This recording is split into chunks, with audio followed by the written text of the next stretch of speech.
you rule my heart. Girl, you rule my heart. Girl, you rule my heart. 99.9 WEFM. WhatsApp us or call us at 457-9997. Activated Mornings on WEFM 99.9 is on now.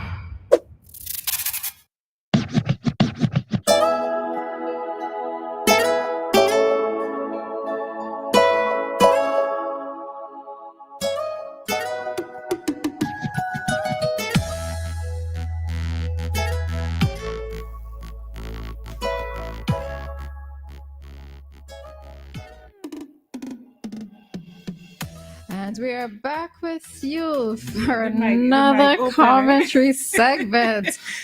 Wherever you're going to ask Dianna, everybody going to hear it. Yeah. No, what's up, Dianna? No bad. You want me to close the mic? The mic. I was sending something to Dianna. Oh. I sent it to you. I was sending something to Dianna. I couldn't find the link. But it's all right. I'm fine. Let's go. So you want me to forward it to her? Okay, all right. That's communication happening there, y'all. All right. So we are back with you for another segment on our Activating Mornings program. And for this segment, it's over to Doc. Doc, what burning topic do you want to talk about this morning? Yes, well, it's a topic, literally burning. It's it's not burning. It's a topic that is on the thoughts and so forth of persons. There was a suggestion by Godwin Friday that the Honorable Dr. Godwin Friday, the leader of the opposition, his full title, that the NDP will sought to legalize cannabis for recreational purposes, adult use. And I had to say that this will probably cause Dave and somebody we haven't heard from sometime, Hamilton, to probably roll in their sleep. Yes, Ed? To roll in their beds in their sleep because they have been so opposed to this over the ages. I mean, since you called Dave's name, he's calling. Yes, I know. But let me finish first. Let me finish Dave, first. After Doc finishes his point. So I know that Dave basically would be, he would wrestle with this. But St. Vincent has legalized medicinal cannabis, as has as by the end of this year, I would say close to 8 other islands of the Caribbean would have done so. For that matter, there are only 2 countries in the world that have actually really legalized for recreational purposes, Uruguay and Canada. And other countries have done a kind of an in-between thing of creating what's called cannabis clubs. In other words, you folks could get together and you all could plant, but it's only for your purpose of being clubs. If you all say you want medical purpose, you can have a club and you all could do it within a club, but you can't have a commercial process associated with it. So we could do that? Well, St. Vincent is along the line of being medicinal, and we're the only island that has legal banking. We don't utilize the U.S. banking system because the U.S. banking system, even though cannabis is legal in a number of states, it's illegal at a federal level. So you can't move from Massachusetts to New York with cannabis. It'll be illegal. You can't go from New York to New Jersey with cannabis. It's illegal. Even though both states basically have legalized it for one reason or the other. Now, the interesting thing is that... So what about the club? The club that you just mentioned, yes, can it be considered here? Well, no, it's not necessary because we have medicinal cannabis. And believe it or not, we have medicinal cannabis use, which is legal. So people basically, they go to a doctor. There's some conditions we found, like anxiety, that affect 5% of the world. That's 500 million people. Depression, 5% of the world have depression, 500 million. And sleep disorders, 20% of the world. Appetite stimulation and pain. Again, about 20% of the global population suffer from some sort of chronic pain, whether arthritic pain or some pain. I'll finish in just a moment, right? But these conditions were once the main reason for recreational use, especially post-traumatic stress disorder. Somebody who had been raped or somebody who had their leg blown off or were in a war, they had PTSD and they were using cannabis and so to help control it, but it was illegal. Here in St. Vincent and the Grenadines, it is legal to use it for those medical purposes and there is regulated. All you need is an ID card, a doctor, and so forth, and it's a simple process that's worked well. We also have a process called visiting qualified patients. So if you're from a country that has legalized, it's relatively simple, a simple step to also come here. The thing is that you don't pay in US currency. You don't use US currency because in the US dollar, in the banking system of America, instead, we use Canada, believe it or not. Now, we basically are the only island that have legal, and I think that St. Vincent is now well recognized for its medicinal cannabis industry. And again, Dianna, October 2nd, 3rd, and 4th, we're having another cannabis, but we're doing a lot across the region. We help, like 2 weeks ago, I was in Barbados training 20-something medical doctors on the use of medical cannabis. I sent you some pictures where I went to a meeting of the INCB. There was the very first time a Caribbean country had attended the INCB meeting.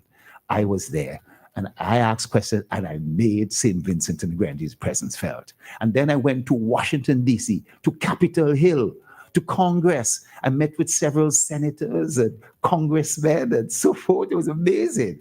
And again, I basically continue to help place St. Vincent and the Grenadines on the map, where we have excellent quality, where we have legal medicinal cannabis, and where we know it. And I invited all of them to Cannabis SVG. Now, I've come this and I've taken this time out. So persons who are trying to call, we're going to, because what I wanted at around 5-2, we will allow you to start calling, right? Because what I want to say is that it's strange. In 1998, a letter was written to the local cultivators by somebody. It said, I regret to inform you that I will not be entertaining a delegation from the marijuana farmers. The government of St. Vincent and the Grenadines is firmly opposed to the illegal drug trade. As a responsible member of the international community, we are signatories to all the international conventions against illegal trade in narcotics and money laundering. We therefore must fulfill an international obligation. I wish to draw your attention to that of the European Union is just as firm as the United States in their stance against the drug trafficking. Official sanctions of drug trafficking will therefore damage the support we receive from the European Union on bananas. And it goes on and on to talks about. Who was the letter addressed to? This letter was written by Sir James Mitchell. What year was this? 1998. This was 1998. And basically it was indicative that he did not want to meet with the marijuana farmers. He felt he couldn't meet with them.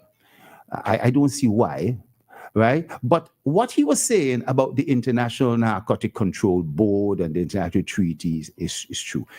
We have legal medicinal cannabis banking, but guess what? If we get into recreational cannabis, I want to tell you, it will also affect, this is what Sir James also pointed out, that it could substantially affect our own banking system. our ability to trade, and so forth. And you can't afford at this point in time to lose your banking.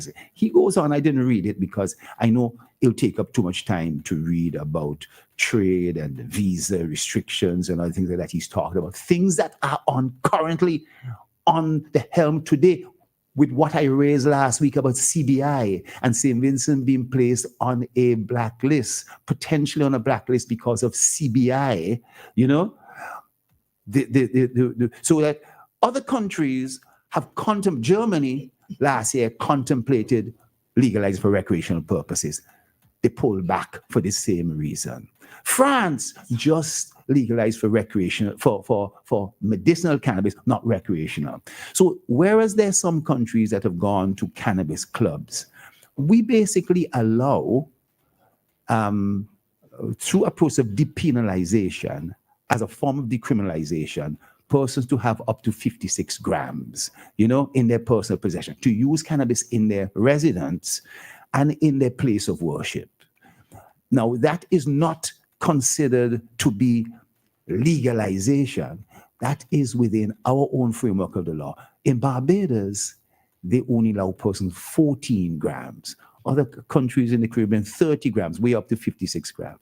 Now, I want to allow things to open up, but I have left out a number of things. But I just got back from the INCB meeting where I think that MCA and St. Vincent made its mark and made its weight felt. I delivered a talk in Vienna that was well subscribed. I delivered a talk in Washington, and St. Vincent is known. I think that we have now been known as one of the leaders with respect to the medicinal cannabis industry, and we want to continue doing it. We don't want to spoil it in some way by just saying going a full legalization.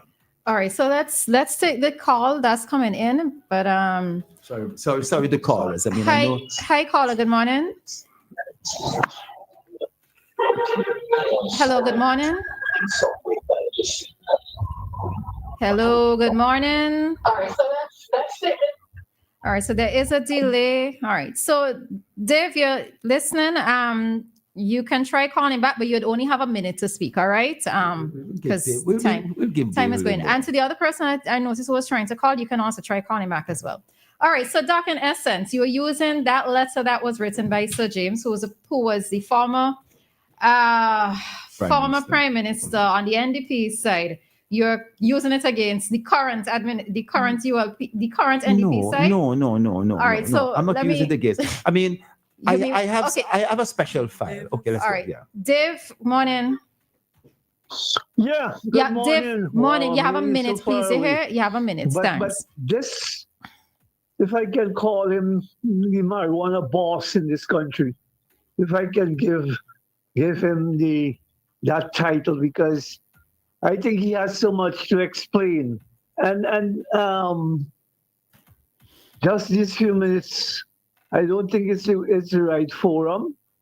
Yes, you can say certain things, but to get into detail, because, my biggest concern when I heard that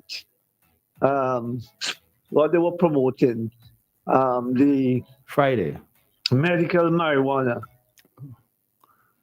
I see it as an exercise was to put the ordinary marijuana farmer in the northern part of the country, especially on the northwestern side, out of business, although it was business at their own risk. And this is what bothers me. But anyhow, we also have to remember, as the Prime Minister said some time ago, shoulder can't go above head. So it seems as though no matter what we do, no matter what we say, all these different things you got to sign up to, whether convention, banking regulation, and all of that. Yeah. Well, no, He was a man. So, Dave, what is your position on it? Dave, Because, yeah. Dave, you've changed your position. What? seems. Yeah. The amount of time you should call in and you call Let me. me just say, I know you can't hear. The traditional marijuana farmer No. are still suffering. That ain't what you used to say. The traditional farmers, That they could never get as much or make anything, so to speak, out of this marijuana business we're talking about and so on. Yes, it's good to put on a show called cannabis, whatever they call it.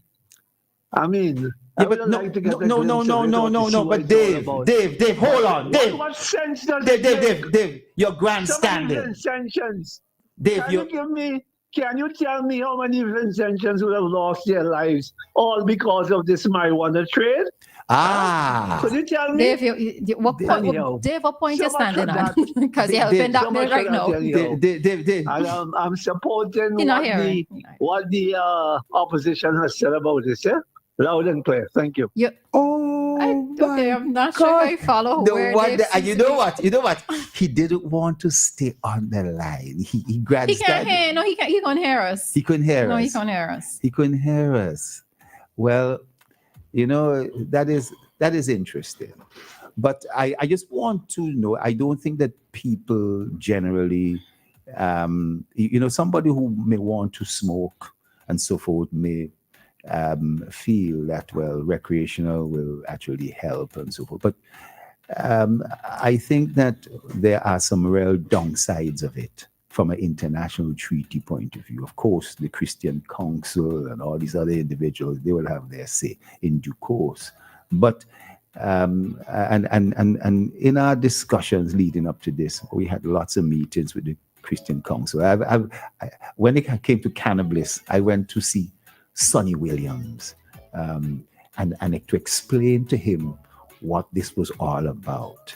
I had to reassure him and so forth. And I told him, no, we are not really going in that direction. Who's that person? He's one of the bishop of one of the Pentecostal churches and so forth. But all right, it's a topical discussion. All right, so Doc, so back to the letter that you read from Sir James, right? That was 27 years ago. Would it be wrong if the NDP has changed their position on the topic at this time? Yes, I understand all the contents that Sir James outlined.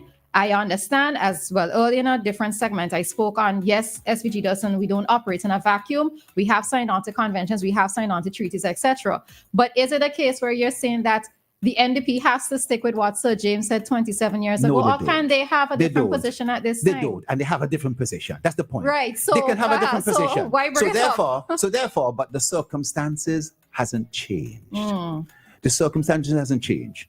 I think that to an extent, again, I come down to the fact that because CBI seems to have gone. Last week, I was speaking about the sale. So you're saying that they're grabbing at straws to find ways for economic development? Is that what you're trying to say in all those words? You've said it in so many words. I don't have to repeat what you said. Maybe other people will catch on to what you're saying and say, but Roleza's right.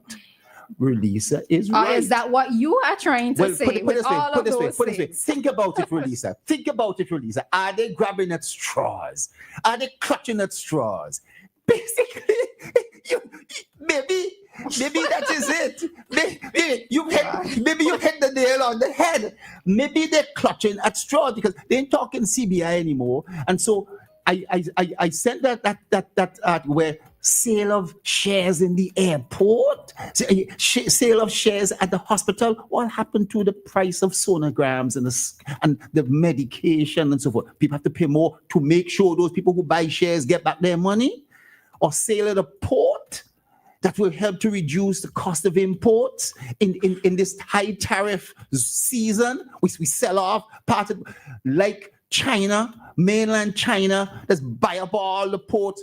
And the thinking that they'll go to mainland China means that they will sell our port to who? Mainland China. All right. So let me get back on topic here with this thing, right? So I have a question because you were talking about clubs. Some countries, they have clubs, and these clubs, I'm taking it, these are for recreational use, right? It's for recreational use, but there's no commercial benefit. So how could it? So as in what? They just go to a place, smoke up. How they get in the product? They become a member. They pay to become a member, and they basically can then buy the product as a member of that particular club. You understand? So like you're a member of the Leo or the JCs, you put your annual subscription or your subscription to whatever your thing, and you're able to buy it, but it isn't for commercial purposes. There isn't somebody who like owns it, who basically can then say, I have made so much profit, or that I've done a particular thing. So who's supplying them with the product then? Yes, the club itself would have organizers who will grow the product for the club. Yes, but I want to. So could that be a way around us not having that stigma of the recreational use attached to it?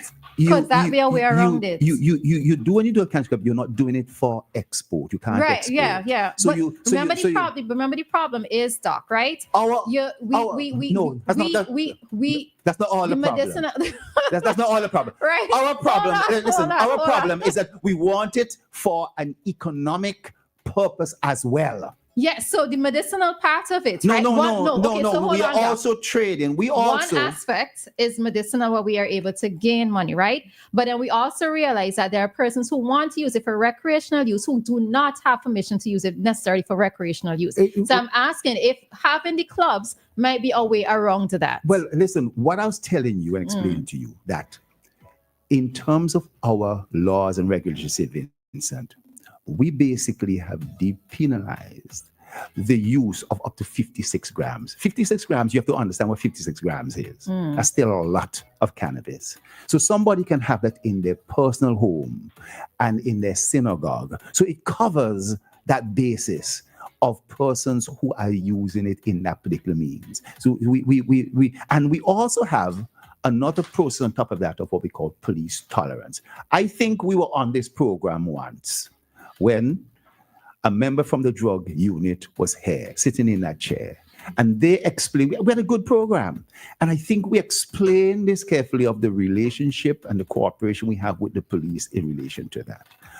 But when it comes to somebody illegally making a profit and money laundering from the use of recreational cannabis, that's a different story.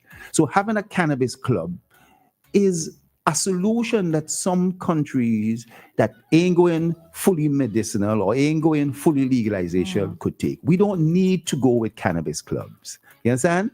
Okay. I wonder if we don't need to go with clubs because we have those bases covered already within our own legislation that persons are allowed up to 56 grams in terms of small personal possession, but you can't have 100 pounds on you. You understand? Because that would mean you are looking to traffic. If you up to 56 grams, that's allowed. Are you sure 100 pounds? It could just mean I smoke a lot of weed. Yes, but 100 pounds. 100 pounds. No. 100 boil it and drink it. Let's put it this way. 100 pounds is a truckload of cannabis. As a smoker chocolate. Yes, that's right. Dianna, I think you me and my whole family. Dianna,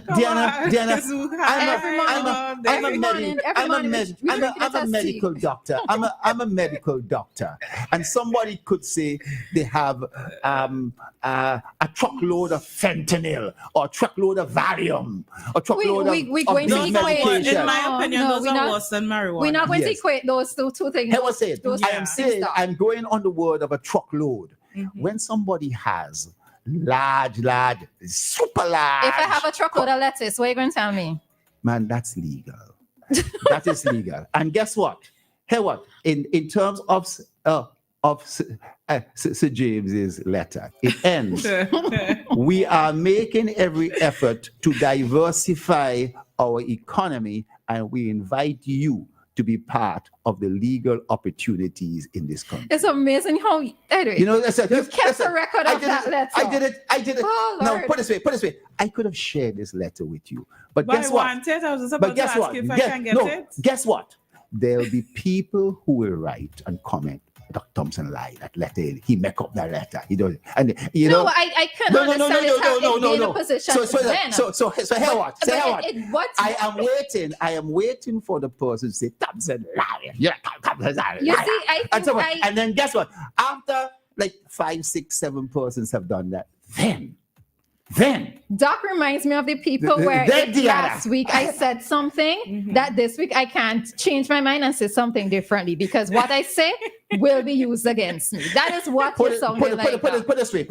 I'm not talking about that. I have read this letter properly. I haven't edited it. All I've done is to get through it fast. I have left out a certain section that was even worse. But that will come out in time. Yes, sir. And guess what?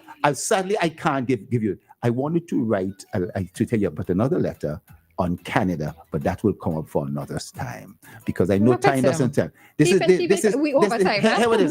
International Narcotic Control Board expresses deep concern about the legalization of cannabis for non-medical use in Canada.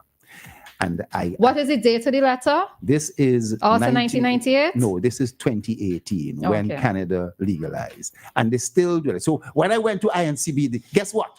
I didn't see Canada. There. The United States was there, Germany was there, England was there, Italy was there, and you may say, "Oh, you want to deal with them bald head for and so forth." You know what I mean? Right. But the point is that this is. I want everyone to understand. Our international banking in general, for you to get your money from MoneyGram and nothing like that, we can't afford to lose that. To have visitors come here, all these things. I'm glad I raised this morning. Thank you, Roleza, for allowing me to air this. I'd have said that Dave run off the air before Dave did not run off. Leave Dave. All right, Colombiano. All right, you know how it is when Doc is here with us. All right, so time here in SVJ is 9:11, and we're going to head straight into our ECCB currency exchange rates at this time.